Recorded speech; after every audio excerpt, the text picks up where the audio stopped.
We are finally in the final week of February, so let's squeeze one last cozy winter recipe out. Hi everyone, it's Tasha and welcome to another recipe video. And today we're going to be making a cardamom spiced upside down pear cake. I feel like we're reaching the end of the season where spiced cozy bakes are the norm. Spring is just around the corner, which to be honest doesn't mean much in England. Expecting more dark days, although today on the day I'm filming it is quite sunny. And don't worry, you are allowed to eat cozy spiced food when it's not winter. The foodie police aren't going to come and arrest you. But the season of cozy vibes is slowly coming to an end.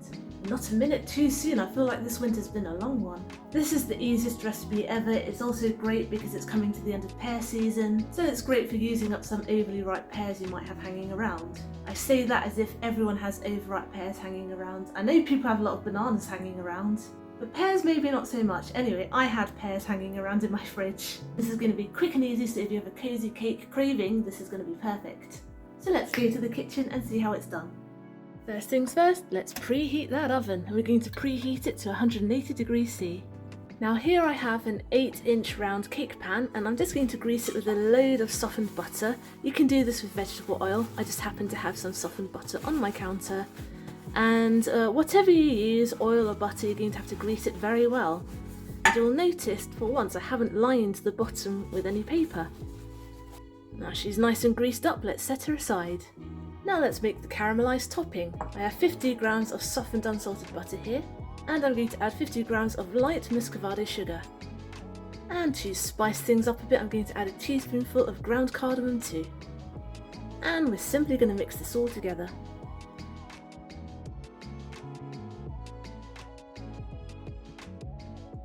Nice! Now we're simply going to scoop that into that.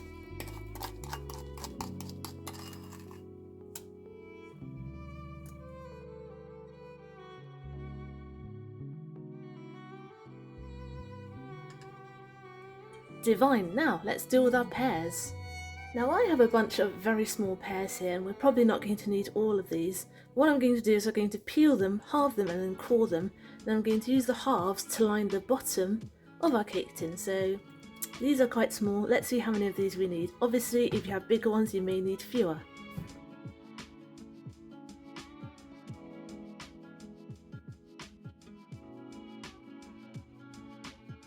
And we're going to place these cut side down like this and hopefully follow the pattern we've made here. There we go, 5 pears in total. Let's see if we can snugly fit these in. I think we can. Let's give them a little bit of a squeeze. And then every slice is going to have at least half a pear and a little bit from the middle. There we go. Of course, it all depends on how big or small your pears are, so your mileage may vary. Always get a couple pears more, because if you can't use those pears, you can just eat them. Right, let's deal with the sponge now. It's going to be a super simple sponge. I have 115 grams of unsalted butter, which is softened at room temperature, and I'm going to add in 115 grams of caster sugar. Now I'm going to give this a little zhuzh together.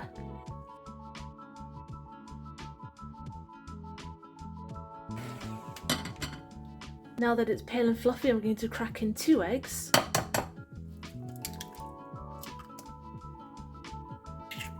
Give it a little dash, maybe half a teaspoonful of vanilla extract. Whiz that together too.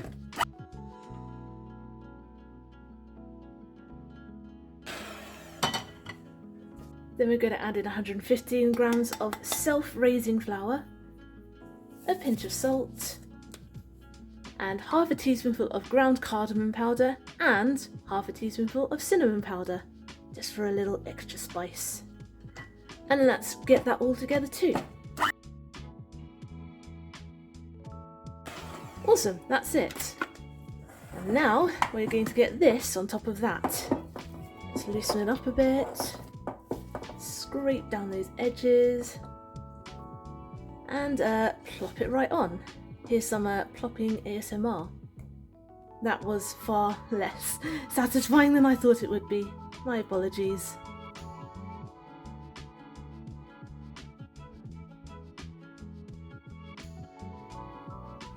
Now we're just going to give it a few firm taps on the counter to get rid of some air bubbles in there. And we're going to bake this for about half an hour until it is golden and puffy, so see you then. Time is up. And I have made a giant mess of my oven. What I forgot happens is that the caramel sometimes seeps over, so if you can, put a tray under it and line the tray with foil or baking parchment, that'll catch the drips, and I'm going to have to clean my oven in a minute. Luckily it wasn't that bad, but it's still a bit annoying. Right, let's let this cool down just for 5 minutes. We still want to eat this warm, but it's a bit hot to handle at the moment, so wait 5 minutes, maybe 8, until it's a bit cooler, and then we're going to turn it out on our serving plate. Right, it's been 5 minutes, we don't want it too cold, otherwise it's going to stick to the tin, so we're going to turn it out. So let's, tell you what, let's pop the plate rather, on top of the cake, like this. Grab the edges of the tin, I've got some paper to stop my hands from burning. Flip it right over, like this. Lift it up. Oh, that sounded promising. Oh, whoops! Nice! Oh, that looks absolutely amazing, and it smells gorgeous too. Woo! Right, let's serve her up because it's good hot. Look at how gorgeous that is. I am going to cut a piece right now. Oh, oh, it's soft. Yum.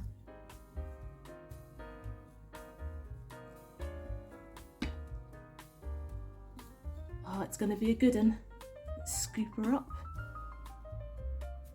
Slide it on a plate, which is out of sight at the moment, but you will see. I'm also going to put a little quenelle of clotted cream right on there. Wow, lovely. Let's get rid of that messy one. This looks utterly delicious. It almost makes me sad that winter's coming to an end. Almost, not quite. And oh my gosh, that sponge cake at the bottom is so delightfully soft. So good with that pear on top. The sun's come out to say hello. That hasn't happened in a while. It's hard to believe that this turned into this. Well, not that really hard to believe really, but what a transformation. The smell is driving me absolutely nuts. The smell of the cardamom and cinnamon is divine. Let me just do a thumbnail.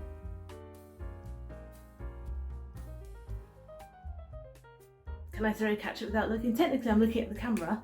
Oh, but just in my peripheral vision, that was dicey. I'm going to put the pear down. As for this beautiful work of art, I'm going to get myself a little bit of pear. Oh, the pear's so soft now as well because it's been stewing in that caramel. Get a little bit of cake, bit of cream, and cheers. So good. I don't know why the surprise face, I knew it would be good, but you know when you know something and then it actually happens and it's even more perfect than you could ever imagine? That's this cake. That is sensational. The sponge is really soft and moist and fluffy, and it's even moister on top because a bit of that caramel has soaked in, and of course the butter and sugar has caramelised together along with the juices of the pears as the pears have poached in it. That is so good. I wish I'd made this earlier in the winter, but it's never too late. You don't have to use pears, by the way, any soft fruit will work. Obviously the original upside down cake was made with canned ringed pineapples, you can use that. Use the same sponge recipe. Peaches, nectarines, plums, all good. Just whatever you fancy really. And this would also be fabulous with some ice cream as well if you don't quite like the cream. Thanks for watching, I hope you enjoyed today's video and I hope you'll join me next Wednesday next time. Get the full recipe on my blog tashcakes.com, follow me on Instagram, I'm tashcakes.taste and I am food in slow motion, and also tashcakes on TikTok. Subscribe and hit the notification bell if you'd like to see more, give this video a like if you'd like to help other people find it, comment down below if you'd like me to make anything in particular, and I will see you guys next time. Be good, be nice, and have a good week.